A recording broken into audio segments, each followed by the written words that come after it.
tentang pengertian sumber dan media pembelajaran bahasa dan sastra Indonesia.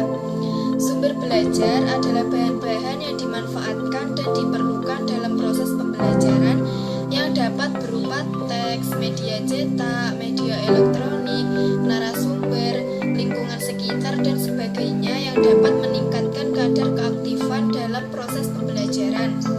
Sumber belajar berfungsi untuk optimalisasi hasil belajar. Optimalisasi belajar ini tidak hanya dapat dilihat dari hasil belajar saja, namun juga dilihat dari proses pembelajaran yang berupa interaksi siswa dengan berbagai sumber belajar yang dapat memberikan rangsangan untuk belajar dan mempercepat pemahaman wawasan ilmu yang dipelajari. Media merupakan kata yang berasal dari bahasa Latin medius yang secara harfiah berarti tengah, perantara, atau pengantar. Media dapat berupa suatu bahan atau software dan alat atau hardware. Menurut Jirlach dan Eni, media jika dipahami secara garis besar adalah manusia, materi atau kejadian yang membangun kondisi yang menyebabkan siswa mampu memperoleh pengetahuan, keterampilan, atau sikap. Apabila media membawa pesan-pesan atau informasi yang bertujuan pembelajaran atau mengandung maksud-maksud pembelajaran, maka media itu disebut sebagai media pembelajaran. Media pembelajaran adalah alat yang dapat membantu proses belajar mengajar yang berfungsi memperjelas makna pesan yang disampaikan dengan tujuan pembelajaran lebih baik dan sempurna.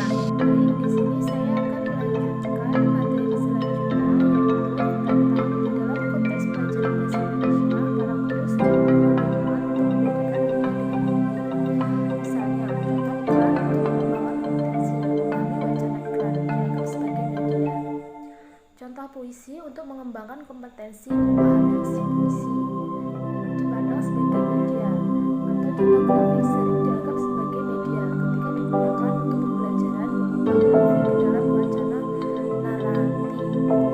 Semua contoh tersebut adalah materi, sedangkan medianya adalah perantara untuk menyampaikan materi tersebut. Berdasarkan paparan tersebut, perlu kita pahami dan bedakan antara materi dengan media. Materi di dalam suatu konvensi berbahasa dan bersastra meliputi materi keilmuan, materi keterampilan, materi sikap, dan wacana. Unsur-unsur yang ada di dalam materi dikemas dalam satu kesatuan yang bermakna bagi siswa. Media merupakan perantara pengalaman berkenaan dengan kompetensi yang harus berkembang pada diri siswa dengan kompetensi yang dikembangkan oleh guru. Misalnya, kompetensi menanggapi pementasan drama adalah pementasan drama dengan segala unsur pembangunannya, seperti tokoh, penonton, alur, latar panggung, dan akting yang dipertontonkan. Untuk menyampaikan materi ini digunakanlah rekaman video atau alat komputernya, baik berupa laptop, LCD, maupun VCD, atau televisi. Perkenalkan, nama saya Feridia Eka Putasari. Saya akan menjelaskan materi yang kedua, yaitu jenis-jenis sumber pembelajaran bahasa dan sastra Indonesia (MBSD). Sebelum kita bangga ke situ, alangkah baiknya kita mengenal komponen yang ada dalam sumber pembelajaran bahasa dan sastra. Yang pertama adalah pesan. Pesan yaitu gagasan atau ide yang disampaikan oleh pendidik kepada peserta didik. Dan lalu yang kedua yaitu orang. Orang yaitu pendidik itu sendiri atau penyampaian pesan kepada peserta didik seperti lalu yang ketiga adalah perangkat atau alat, yaitu media atau alat yang digunakan untuk menyampaikan pesan itu sendiri, seperti radio, televisi, dan sebagainya. Lalu komponen yang terakhir adalah lingkungan. Jadi sumber pembelajaran bahasa dan sastra itu bisa berawal dari lingkungan, baik lingkungan keluarga, lingkungan sekolah, maupun lingkungan masa dewasa anak itu sendiri.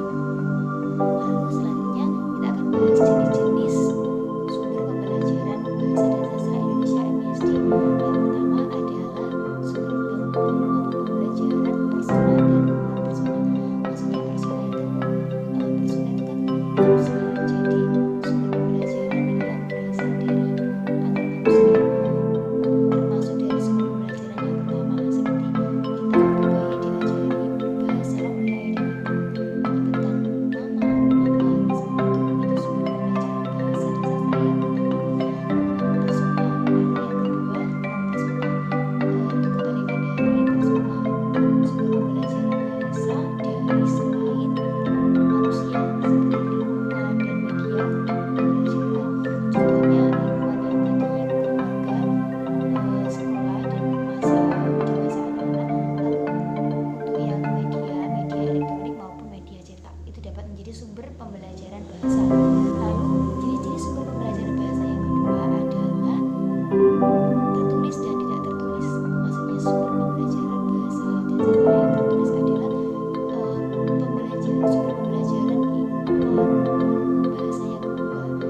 biasanya menggunakan perangkat cetak seperti buku, majalah, koran, brosur, dan lain-lain. Biasanya sumber pembelajaran tertulis ini dapat meningkatkan kreativitas membaca pada anak-anak dan umumnya digunakan oleh anak-anak pada masa anak-anak masih mengenal yang namanya media cetak atau tertulis sumber tertulis. Lalu yang kedua yaitu sumber pembelajaran tidak tertulis, maksudnya kebalikannya, berarti yang tidak berasal dari media cetak seperti lingkungan dan media pembelajaran yang lain, baik media cetak maupun media printing. Sekian lalu jenis sumber pembelajaran yang lain akan dijelaskan oleh Mbak Verisa. Nama saya Merita Rizkaryana, absen 27. Jenis sumber pembelajaran bahasa dan sastra Indonesia berikutnya adalah berdasarkan waktu pemerolehannya. Berdasarkan waktu pemerolehannya, sumber belajar dapat dibedakan menjadi 3. Yang pertama, lingkungan persekolahan, yang kedua lingkungan masa sekolah, dan yang ketiga adalah lingkungan masa dewasa. Sumber belajar yang berasal dari lingkungan terbagi atas lingkungan alam, lingkungan sosial, dan lingkungan budaya. Selanjutnya adalah pemakaiannya. Sumber bahasa yang formal dapat diperoleh pada acara dan tempat yang formal. Bahasa yang digunakan adalah bahasa baku. Bahasa yang non-formal bisa didapati pada situasi dan tempat non-formal. Kemudian adalah cakupan komunikasi. Sumber belajar bahasa dapat ditinjau dari berbagai segi. Dari segi komunikasi, sumber belajar dapat dibedakan atas media massa cetak, media massa elektronik, dan media pribadi. Kemudian ada keotentikan. Bahasa yang otentik adalah bahasa yang asli dan bisa digunakan oleh masyarakat pengguna bahasa. Berdasarkan keotentikan, sumber belajar bahasa dapat dibedakan sebagai berikut. Yang pertama adalah sumber yang otentik. Ragam sumber bahasa otentik yang dapat digunakan dalam pembelajaran bahasa. Secara tertulis, sumber otentik dapat diperoleh dari berita dalam surat kabar, wawancara dan artikel dalam majalah, bahasa iklan di surat, dan lain-lain. Secara lisan, sumber otentik dapat diperoleh dari wawancara di televisi dan radio, bacaan berita di televisi dan radio, dan lain-lain. Sumber belajar pada pembelajaran bahasa Indonesia dapat didapat dari sumber cetak, yaitu sumber yang berasal dari media cetak seperti buku, majalah, tabloid, dan lain-lain. Kemudian juga dapat didapat dari sumber dengar, yaitu sumber yang berasal dari apa saja dan dapat ditangkap dengan alat pendengaran seperti radio. Kemudian ada sumber pandang dengar, yaitu sumber belajar yang melibatkan dua aspek fungsi alat indera, yaitu penglihatan dan pendengaran seperti TV dan guru yang sedang menerangkan. Saya Evi Nurindah Wulandari, absen 35. Di sini saya akan menjelaskan tentang jenis media pembelajaran sastra Indonesia. Media merupakan alat yang bisa merangsang untuk terjadinya proses pembelajaran. Kerumitan yang terjadi pada bahan ajar yang akan disampaikan kepada peserta didik dapat disederhanakan dengan adanya media, karena media dapat membantu guru untuk menyampaikan sebuah pesan kepada peserta didik. Proses pembelajaran pada saat ini harus disesuaikan dengan perkembangan teknologi informasi supaya terjadi perubahan serta pergeseran paradigma pendidikan. Kemajuan informasi dan teknologi saat ini sudah sangat menonjol sehingga diperlukan alat-alat bantu media seperti audio, visual, serta perlengkapan sekolah yang sesuai dengan perkembangan zaman. Selain itu, proses pembelajaran juga harus disesuaikan dengan tuntutan kurikulum yang sesuai dengan materi, metode, serta kemampuan siswa untuk belajar. Berkaitan dengan media pembelajaran bahasa Indonesia, khususnya sastra, untuk saat ini pembelajaran sastra hanya sebatas teoretis dan tes. Seharusnya pembelajaran sastra lebih menekankan kepada aspek-aspek penilaian terhadap suatu karya sastra. Oleh karena itu, perlu dikembangkan media pembelajaran yang sesuai dengan kemampuan siswa untuk mengapresiasi sebuah karya sastra. Berkaitan dengan media pembelajaran mata pelajaran bahasa Indonesia, khususnya pembelajaran sastra, selama ini pembelajaran sastra masih terbatas pembelajaran secara teoritis dan tes. aspek-aspek yang dinilai masih dalam taraf pengetahuan siswa saja. Media pembelajaran sastra hendaknya menekankan pada sisi apresiasi siswa terhadap karya sastra. Oleh karena itu, perlu dikembangkan bentuk-bentuk media pembelajaran yang tepat sasaran dengan memperhatikan tingkat apresiasi siswa.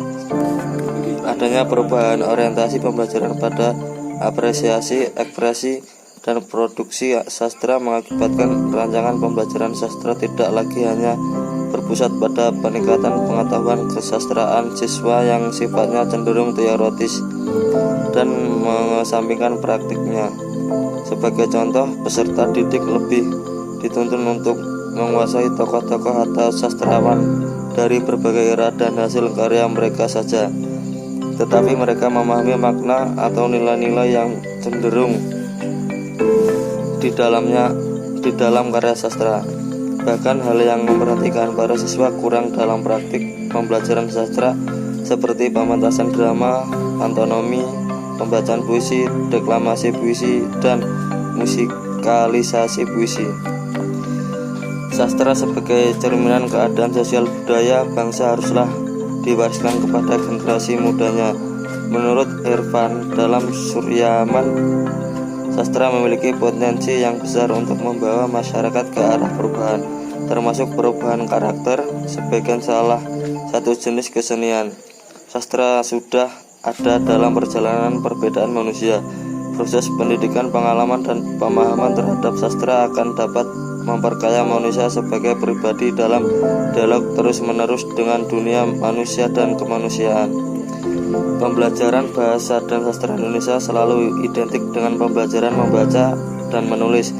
Karena itu media yang digunakan tentu saja itu saja. Pernyataan tersebut tidaklah salah karena pembelajaran bahasa dan sastra Indonesia memang meliputi 4 aspek keterampilan berbahasa, yaitu mendengarkan, berbicara, membaca, dan menulis. Akan tetapi pernyataan mengenai media yang digunakan itu saja. Sudah banyak dikembangkan media pembelajaran untuk bahasa dan sastra Indonesia yang menarik, baik yang menggunakan teknologi dengan peralatan multimedia maupun yang manual. Dengan mendalami fungsi dan manfaat media di atas, setidaknya ada 4 predikator yang dapat menulis simpulkan sebagai syarat pemilihan media pembelajaran bahasa dan sastra Indonesia.